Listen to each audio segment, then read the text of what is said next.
kind of how I prepare for some point sparring type stuff.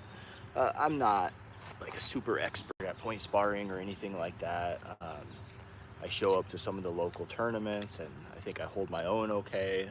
Sometimes I win, sometimes I lose. Sorry, normally I don't drink a lot of, I drink some soda, I don't drink a lot of soda, but I was trying to get all these World Cup FIFA labels and stuff for the album books. So I have way too many Coca-Colas in my fridge. So I gotta drink some of them.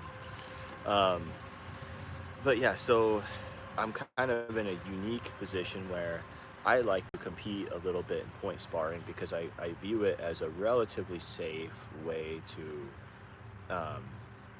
kind of have a competitive outlet for some of the karate martial arts stuff you practice. So if you're practicing some punching and kicking and blocking and sparring, sometimes it's nice to go compete and maybe you don't want to absolutely beat the crap out of somebody or have the crap beat out of you, then have to go back to your job, and it's that's not for everybody.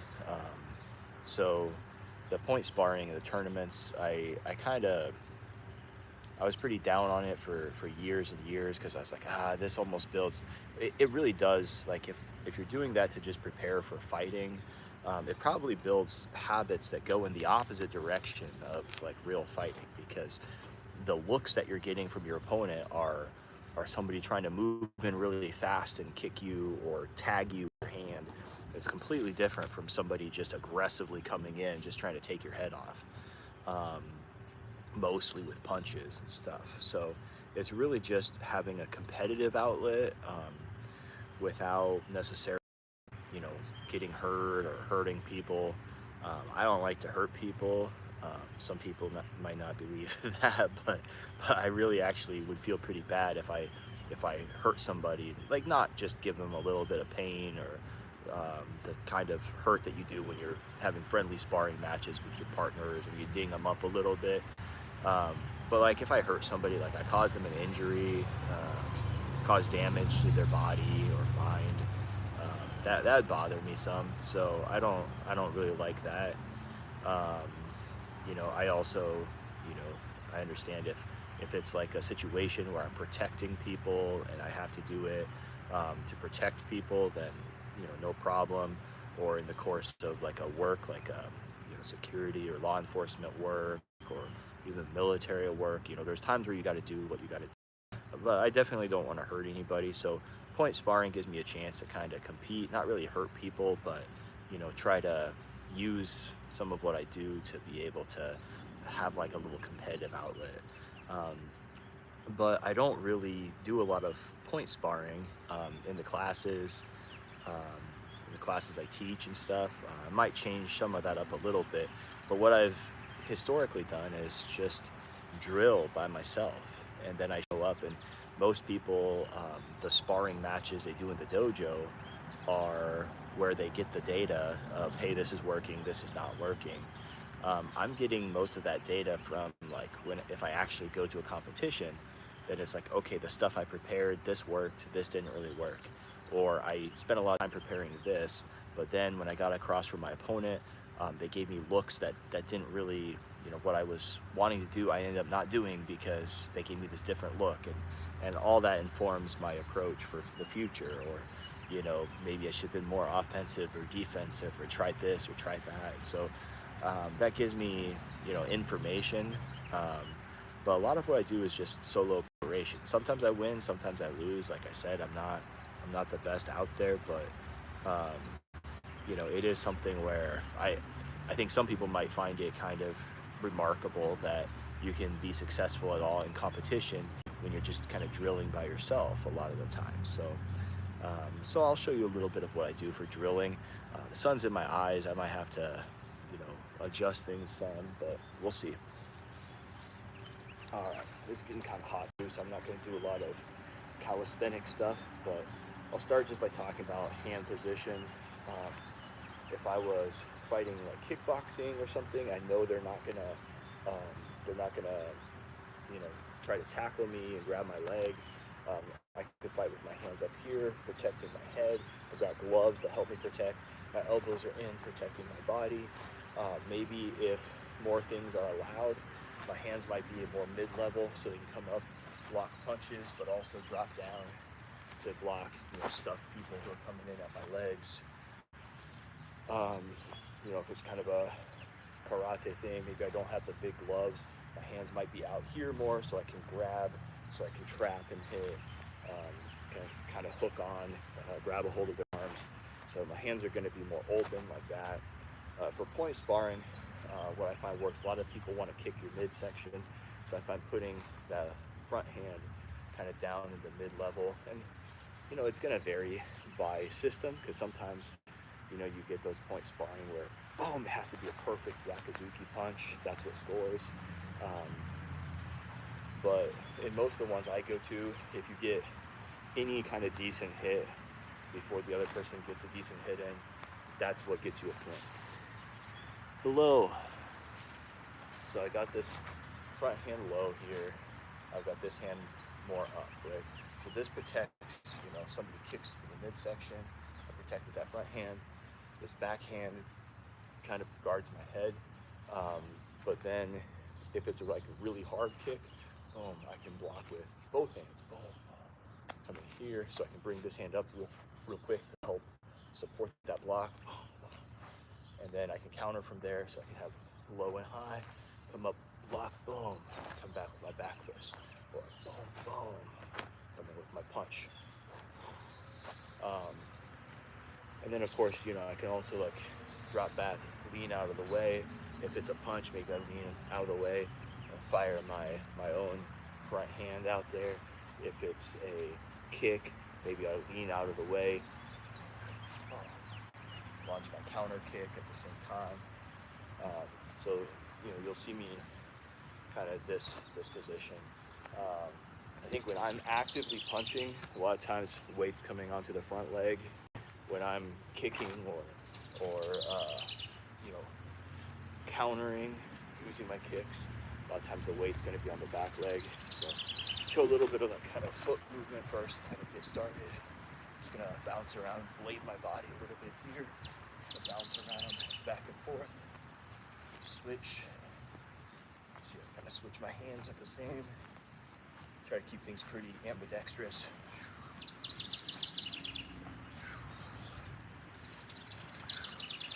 Kind of move this way, move right and left.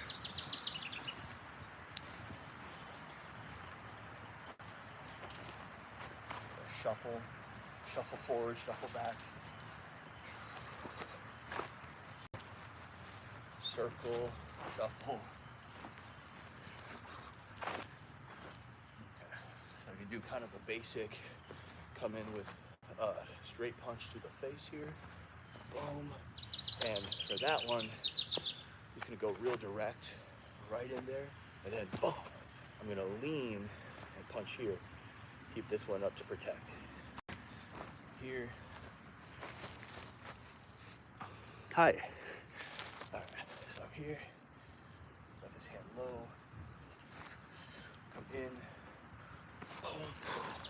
And lean.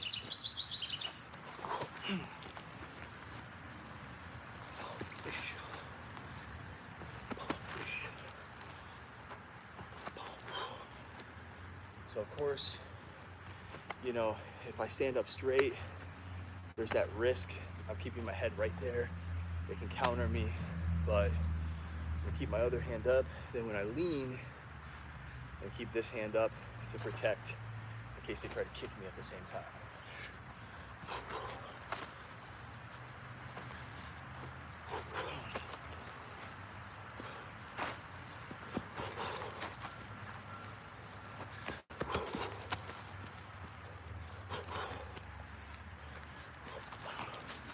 And then to recover, just bring the hand back here.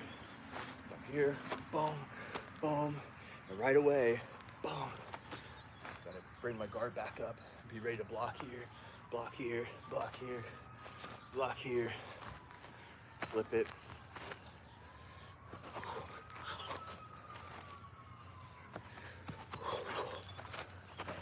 visualizing angles they might attack me from.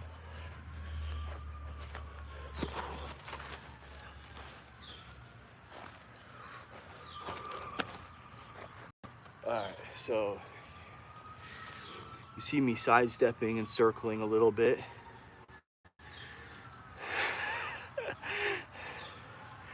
I mean, what can I say? This is my special interest here, so thanks for letting me share it with y'all. Alright, so I can circle some, I could go forward and back. That's pretty good for beginning level, but as you advance, you want to think about sometimes circling, create some more openings. Boom, boom. Alright, so from there, I could circle here, lean with this, and then since I'm already leaning, throw the kick.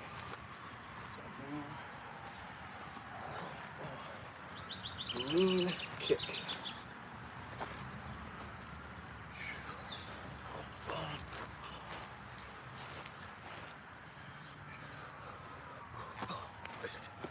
Then I've got to recover from that kick, ready to block still.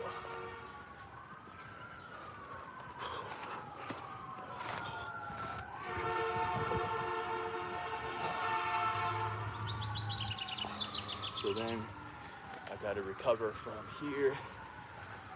If I deflect here and block a hard kick, boom, I go right in with my back fist. If I block a hard kick here, boom, go right in with a punch. Boom.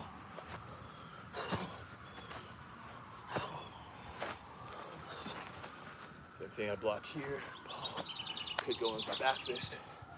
Block here, boom, go with my punch. So if I'm blocking from this side, punch is kind of lined up, ready to go. If I block here, back fist is lined up, ready to go. And if I block a high kick, boom, that back fist might work better to the face or the side of the headgear. If I block the low kick here, boom, boom, I can pick and maybe even hitting them in the trunk could be an easy target because they'll be protecting their head. Boom, you just hit them in the body.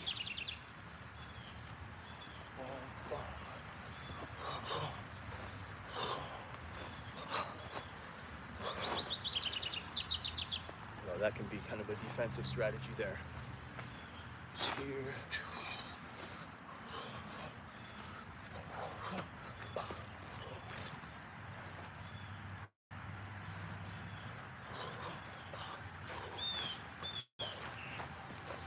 Losing my glasses.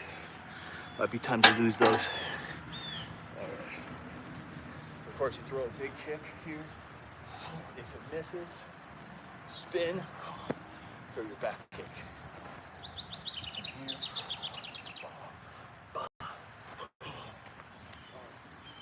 Throw your back kick.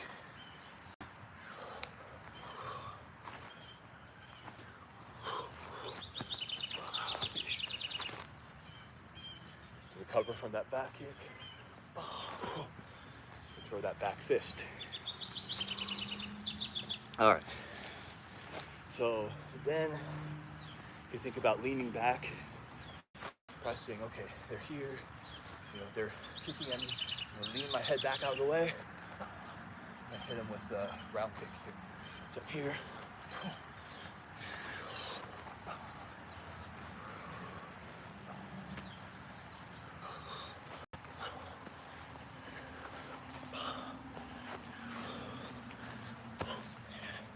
Lean back, mid-level kick. Or you can do a mid-level kick with the side kick. So you go, lean my head back out of the way, fire the side kick. Lean back, kick, back kick, bang. Go, back kick, boom. Or the rear head. Back kick, boom. Come here like I'm gonna do a back fist. We'll keep that up, maybe address any blocking hand. Boom, fire that punch under it.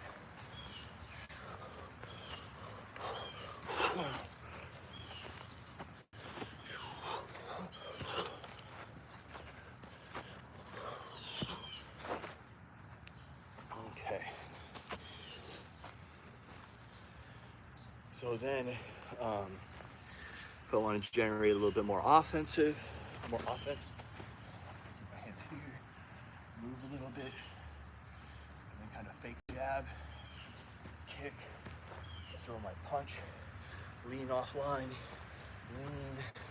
lean, kick. All right, so leaning my head out of the way to make it harder for them to counter, because my head's not going to be there. From here, moving to the side, throw my jab where it's still a little too far to hit. Lean my head back so they can't counter me. Then I come in with my punch, lean, bang. Then I could fire a back kick if I need to there.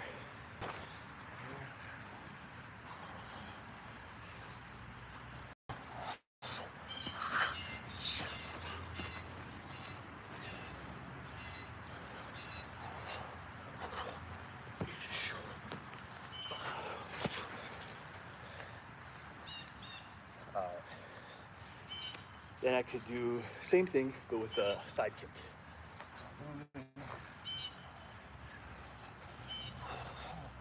And if I throw the side kick and turn sideways, there's gonna be a little bit of a back fist. Boom, boom, boom, ish. Jab, side kick, back fist punch, hook. Shoot on, watch it go.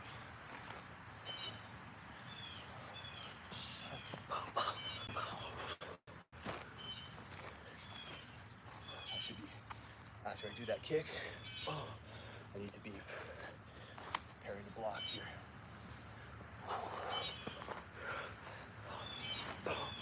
Block.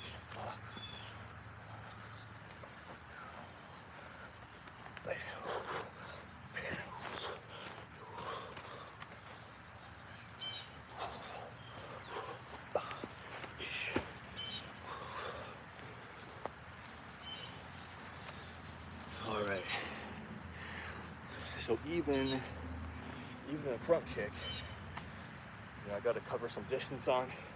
I want to lean back with it. So from here, do a front kick. I fire that maybe to the chest. I'm going to lean back.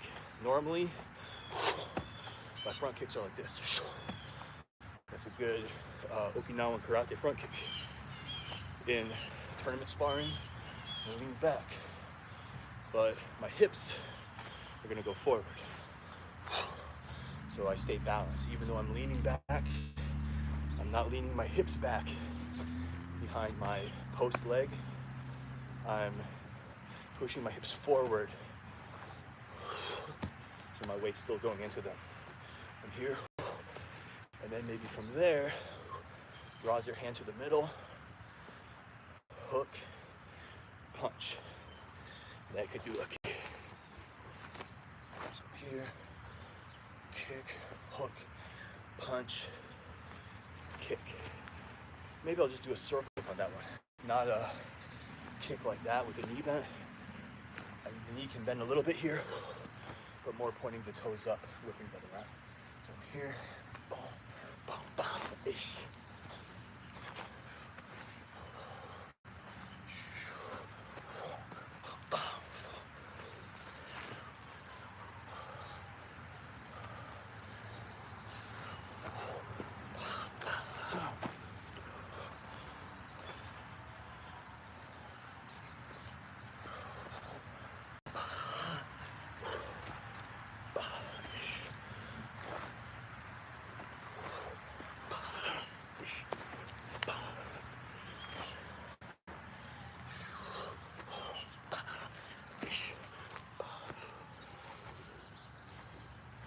All right.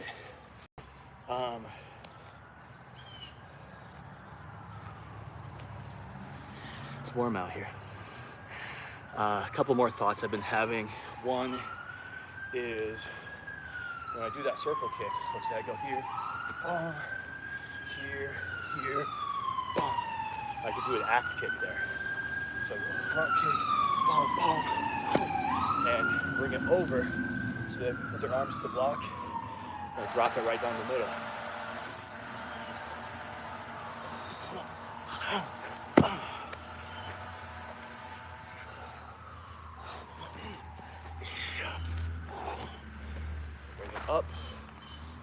lean back, and bring it down.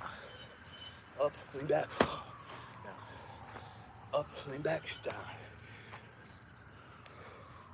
This one I'm probably could do it on top of their headgear. Could also do it if they lean back, it might hit their chest or their shoulder. But it should score, right? Here.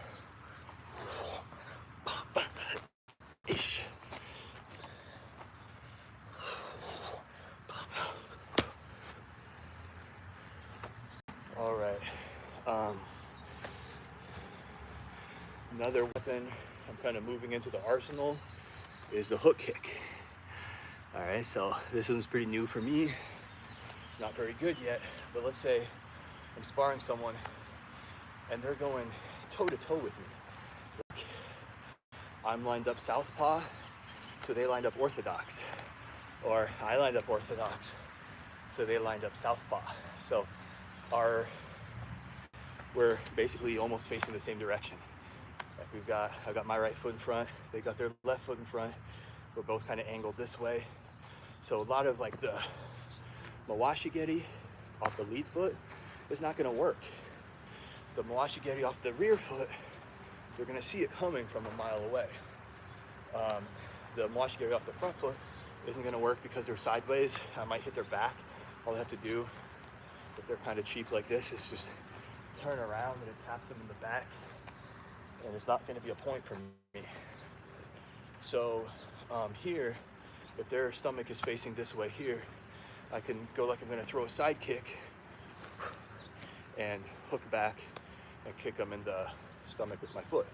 So I bring the side kick out wide and hook back. And here, all right, so I got this foot in front, same dilemma here. I can close the distance and do that. Boom.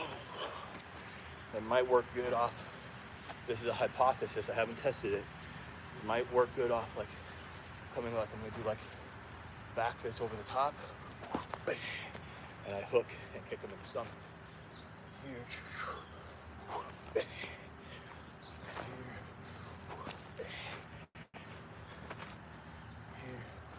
Here. And from there on the recovery, I could come back with my wash again. Like I'm gonna come over the top.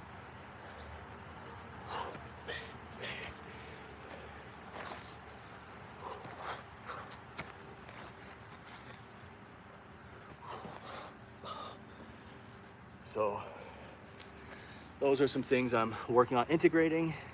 That's just a little bit of my thoughts right now. You know, by all means, steal my ideas, see if they work for you. This is all coming from the standpoint. This is all coming from the standpoint of someone who's done more traditional Okinawan karate. So some of these techniques, we do a side kick called Sokoto-geri. We do Mawashi-geri. We do Mai-geri, Ushiro-geri. But the technique is not exactly the same because we're trying to kick very hard and to vital point areas. In point sparring, the objective is to kick very fast. And so a lot of what we do translates well. I think the punching techniques translate very well. The hand trapping translates very well. A lot of times they won't let you grab the hand or grab the arm out of the way, but they will let you can kind of trap it with another technique. You throw your uraken, your back fist, they block it, and you kind of use that to knock their arm out of the way for your next technique. Or you can push, you can do like a blocking movement, push their hand out of the way and hit them. So the hand techniques I think translate very well. The kicks have always been what's difficult, and I think that comes from that standing straight up, keeping your balance, really good for a self-defense street fight. And we're even thinking about, you've got control of their arms. You're grabbing a hold of them before you do that kick. And so if you're grabbing a hold of them, they can't hit you at the same time. But in a tournament that doesn't allow you to grab a hold, you can't, you don't want to leave your head in the same place. So leaning back, slipping punches side to side, that becomes more of a factor. You kind of have to learn that to smoothly transition into point sparring. So that's been something I've kind of done over time. A little bit of trial and error, a lot of just watching people who are good at it, trying to figure out what they're doing and what can fit into my game. Flexibility is something, hopefully in martial arts class there's some stretching, but if there's not tons and tons of focus on stretching, then you got to kind of work on that on your own, because if a head kick is an option for you, then your opponent has to be more careful. If the head kick is not awesome, yeah. If the head kick is not an option for you because you're not flexible enough, then your opponent can be a lot more comfortable, and it limits, they only have to block, their midsection and they're fine, because in point sparring, there's no kicks to the leg. So maybe kicks to the leg are an asset for people who are less flexible, because then you can hit the body and the leg and really make them have to worry about their legs and their body. And then of course the head from the punches. But when you can kick the head, that really makes your opponent have to be more careful. It's a big advantage to be able to do that. So I know I'm not the most flexible person. I'm not inflexible. I can kick the head. I'm not a gifted head kicker. So I'm working on that.